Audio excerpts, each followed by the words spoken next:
After that, the nanny picked the girl up in her arms and began gently rocking her. As she climbed down from her chair, the heroine thought that this was her only living relative.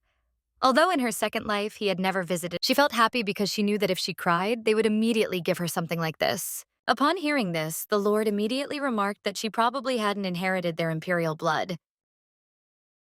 After a moment, the girl came to her senses and thought that she had been sad. Could it be that she still had the mind of a child? At that moment, the woman looked at the girl, whose face was changing quite often. The heroine, on the other hand, was quite cute and charming. She lay there thoughtfully, sucking on her finger. Seeing this, the nanny immediately picked the girl up and said, "How can you be this cute?" She then added to Princess Shushu that she was truly her treasure. While the woman was saying all this, she also had a beautiful and sweet smile on her face. The heroine stared intently at the woman and couldn't look away. It seemed that the woman appeared very kind. Now the girl still couldn't believe it. Because in this world, everyone had been very cruel to her. Everyone was cruel, but not this woman, with whom the girl was now sitting in her arms. She always made the heroine happy, while the others didn't. It seemed that everyone loved only her sister. Even if, in this life, the girl turned out to be a little odd, people probably wouldn't hate her. After a while, the girl decided that she needed to be brave. Maybe everything had changed, but her sister had always been this way, so it seemed she really needed to be brave. At the same time, the heroine winked at her nanny. Because of this, the woman was greatly surprised. Then she immediately called out to the other maids, shouting for them to come to her right away. The maids Rona, Betty, and Pepe immediately rushed over. With surprise, they asked what had happened. Nini immediately turned the heroine towards them and noted that they should take a good look at the girl. The maid Rona asked what had happened to the princess. While she was asking, the heroine also winked at her. With this action, she struck her heart with her beauty. The heroine immediately thought that she had just winked, and people were immediately thrilled. Now, she was curious if she should wink some more. Next, the girl became lost in thought, wondering if she could live like her sister. After all, her sister always seemed to smile from within. Now, the woman couldn't take her eyes off the girl, constantly keeping an eye on her. She really liked it, and she smiled with her childlike laughter. Her smile was very cute at that moment. The maids watched this, and it struck them right in the heart. Suddenly, the heroine noticed that something was wrong. She immediately thought, what could this be? In the corner of the room, something was glowing brightly, and the girl was curious about what the light was. It displayed a message from the system, saying that the user Shushu had met the conditions. The heroine noticed the light and said to Nini, "What's that light you're looking at?" At the same time, she wondered if Nini didn't notice the light ahead of her. The nanny responded, "What light? I don't see anything." The little girl immediately wondered if the woman truly didn't see anything. Then she thought, isn't it the same color as the light from the second pouch the goddess gave her? Suddenly, the heroine noticed in the system's window that the interdimensional streamer Shushu's chat was open. The system then informed that the heroine currently had one shared channel. The next message said that all the staff had entered a single shared chat. A moment later, the heroine noticed that it was true. The number of people in the chat had reached 3, including maids Rona, Betty, and Pepe. The girl immediately wondered, what is all this? Then a message appeared in the chat from maid Rona. It said that their princess was so beautiful and the best, and she wished that she could be her younger sister. The heroine noticed that this was the same kind of chat she had during streams in her first life. Then there was a message from the nanny, saying that their princess was the most beautiful girl in the world. The nanny continued holding the girl in her arms. The system wrote that the heroine gained 30 interest points. The heroine understood that there were 3 people in both the chat and the room. Then, she thought, could it be that everything was happening just like in her past life? The truth was, things had been bad because she probably wasn't receiving any money. After some time, the heroine asked the nanny if she could have more cotton candy. The woman replied that she couldn't have any more right now because dinner would be soon. The girl took the woman's finger and said, "How can you not give me more?" "I want more." Then she made a rather cute face and begged. The nanny was moved by the sight and immediately turned away from the princess. She thought to herself that she definitely shouldn't give in to this. But after some time, she gave in and said that she could only give her 1 piece. The heroine was happy about this and agreed. Suddenly, a new message appeared from the system. It said that the goddess was impressed by how the heroine was adapting. Her streamer skills would be enhanced, and she needed to open the concept in the system. Then the man shifted the girl again.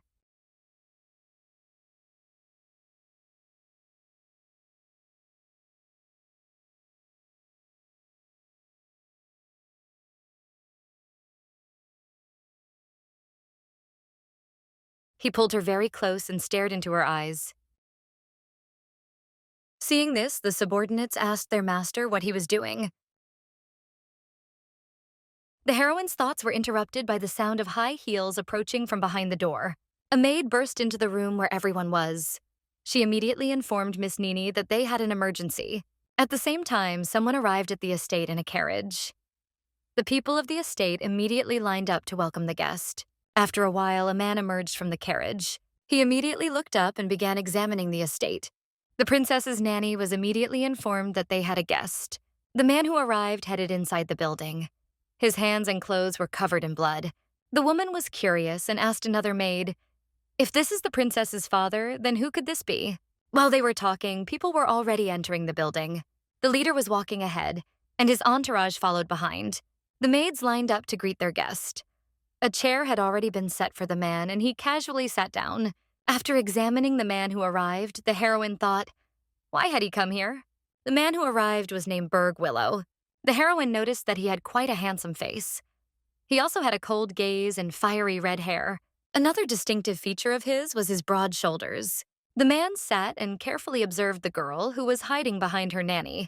He also thought to himself, why was he supposed to be here? The heroine also tried to examine the man sitting in front of her. This man was the greatest military commander of the empire and the ruler of the lands of northern Ashus.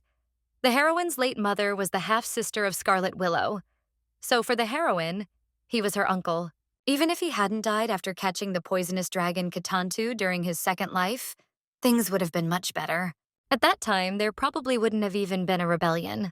In the lands of Willow, which were ruled by her uncle, many strange monsters appeared. Only dukes who inherited dragon blood could rule these lands. He was a duke who had killed one of the strongest dragons. But it so happened that he couldn't return alive due to severe injuries when he was trying to deal with previous dragons. In her past life, she almost never met him. Still, she felt very sad about the death of her relative. While the heroine was reminiscing about her past life, the man declared that he was bored. His subordinate immediately tried to quietly speak to him, saying that the princess could hear everything. The man then added that it didn't matter to him, but he wasn't particularly interested in it. Then he began staring intently at the princess and the nanny, behind whom the girl was hiding. Both of them were a little frightened by his intense gaze. He was staring at them, and at the same time, there were traces of blood on his body. The subordinates continued talking to their commander. One said, hadn't His Majesty ordered him to take the princess to the temple on the way to suppression? The man responded with, why exactly should he do that? The girl wondered, was it time for suppression now? If it was at this time, then it must be the conquest of the fire dragon Katanta. This time, the Duke had tried to defeat the dragon and received serious injuries, suffering for a long time. His injuries eventually led to his death in the next dragon conquest. If the heroine remembered correctly, this was also the Emperor's plan. One might think that he didn't know the Duke was trying to conquer the dragon, but that wasn't the case. Suddenly, another message came to the heroine from the system.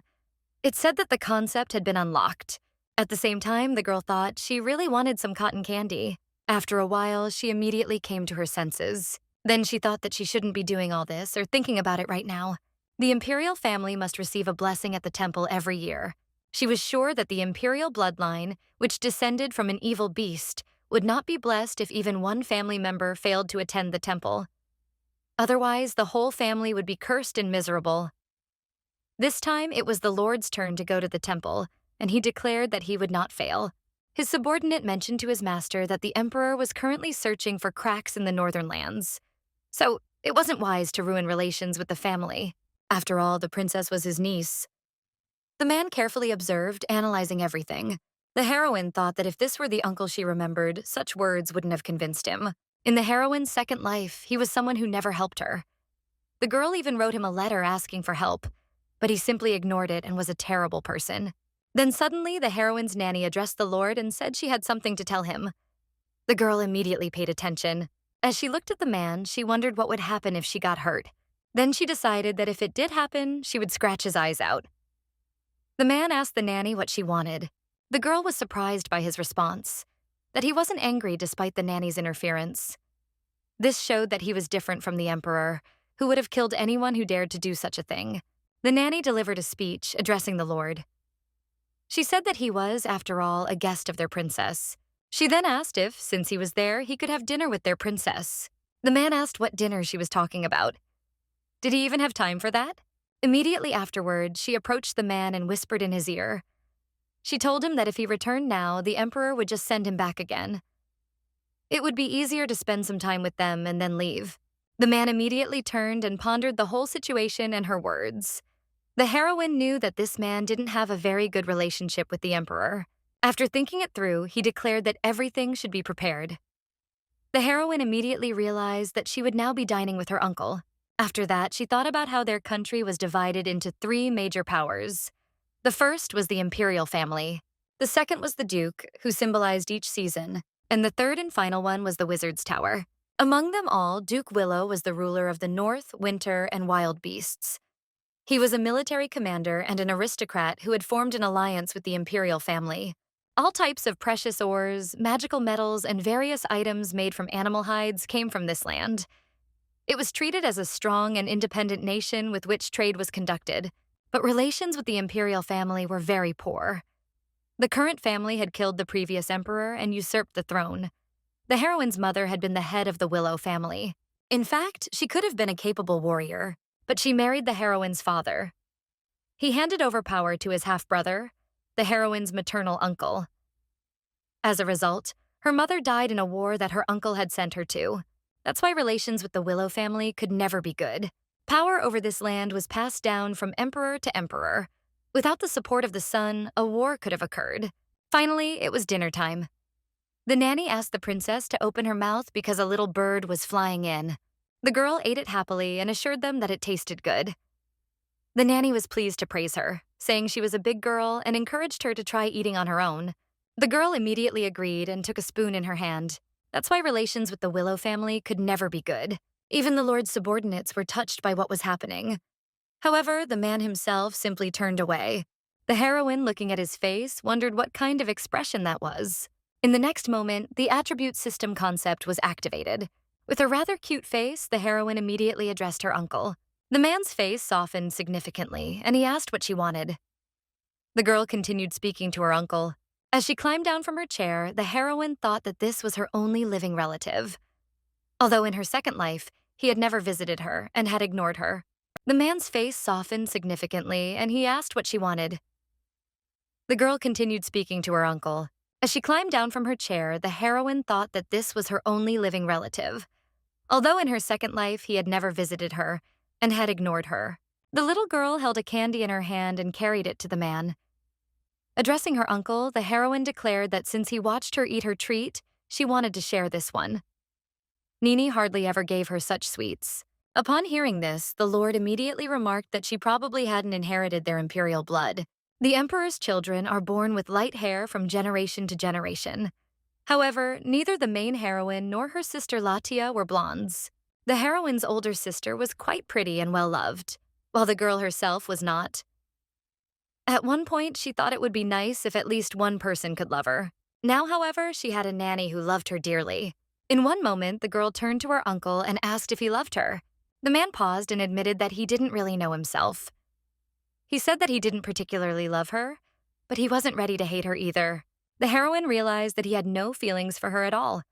But still, this was better than their relationship in her second life.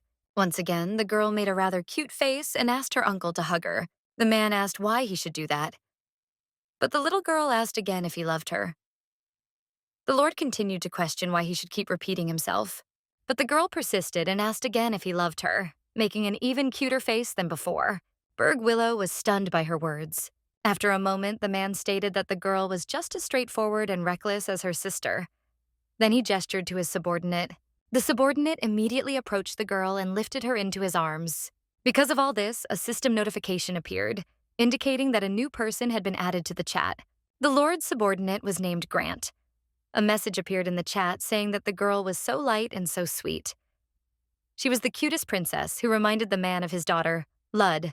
Then a system notification appeared stating that the heroine had gained 25 interest points. Grant was a knight who was now holding the main heroine. The girl looked and noticed that her uncle was the only one missing from the chat. This made the little girl sad, and she thought that perhaps her uncle was simply not interested in her. After that, the heroine knew what to do and started crying loudly. She repeatedly screamed that she wanted her uncle. Grant tried to calm her down, but the girl flailed her arms and continued crying and shouting. The subordinate immediately handed the girl over to his master. The man asked why he had done so, to which he was told that the princess had stopped crying. The man accepted this explanation. Next, the girl hugged the man and shouted that she wanted to be with her uncle. But deep inside, she silently apologized to her nanny for saying such words. Her uncle stated that, as far as he could see, Willow's identity hadn't been revealed, so there was no reason for the man to take her away from there. The subordinate agreed, but the girl thought that things couldn't be that simple. She did all this because she knew that if her uncle didn't take her to the temple, she would have to go with the knights. In her second life, she had to avoid this because they were bad people. So it would be better if she left without those unpleasant individuals. The heroine couldn't let this happen because he would only help her once. In her second life, the Duke would be fatally injured trying to defeat a dragon. It was sad to think that he had died like that. The girl looked at the man and thought that this country was already rotting, and it needed someone like him. Immediately, she announced to everyone that she wanted to leave. Upon hearing this, the man asked in surprise what she had just said. After all, her nanny had told her that there was a lot of cotton candy outside. In response, the girl declared that she wanted to see Katanta, but still, her uncle had to go. These words shocked the man even more. Not understanding the situation, he asked what she had just said. Could she really have been talking about Katanta? The girl kept eating her candy and just looked sweetly at the man. After that, the man realized that no one should yet know about the dragon's subjugation. The man immediately thought about the hereditary blood in the girl's body. At that moment, he grabbed the child by the waist. As a result, he lifted her up, admiring the girl. Now he wondered if she might have inherited the hidden blood of the Willow family. He was quite intrigued. Could this girl really be a hidden prophet?